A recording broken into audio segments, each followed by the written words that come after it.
C'est donc ce mardi que les 627 900 candidats composeront pour l'examen du CEPE et l'entrée en 6e. C'est le top départ des examens à grand tirage cette année.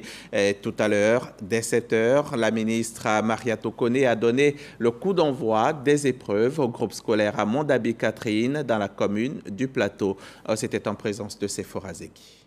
Tu as pris tous tes trucs? Non. Hein? Ok, donc on va partir. Quartier Dallas, à proximité du ministère de la Défense, il est 6 h 45 et Déborah s'active à préparer sa fille et candidate à l'examen du CEPE.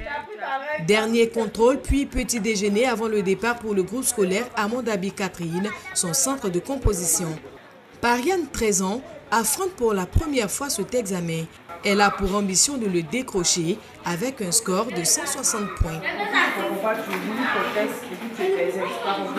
Je sais qu'elle peut faire au-delà de ce qu'elle a l'habitude de faire.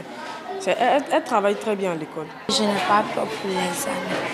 J'ai bien étudié. Je vais avoir 160 ou 170 points. Comme elle, 627 908 candidats au niveau national sont face à leurs copies dans la sérénité. Je veux dire à mes parents que j'ai bien étudié, qu'ils peuvent compter sur moi. Je veux avoir mon examen. J'ai bossé jour et nuit pour ne pas échouer à mes examens. Je sais que derrière moi, j'ai laissé ma famille qui est confiante, que je sais que je vais réussir. Pour cette session, le ministère de l'Éducation nationale et de l'alphabétisation enregistre 8 217 candidats libres.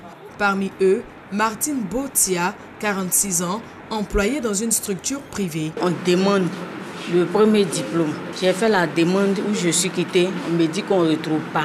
Donc c'est comme ça, je me suis dit que pourquoi ne pas venir m'asseoir pour proposer et puis avoir le diplôme. L'examen du CEPE ouvre ainsi la série d'examens à grand tirage. Maria Tokone, la ministre de tutelle, s'assure du bon déroulement des épreuves au groupe scolaire à Mondabi-Catherine. Nous avons fait la programmation de telle sorte que les enfants, cette année, puissent avoir un peu plus de 3 mois de vacances.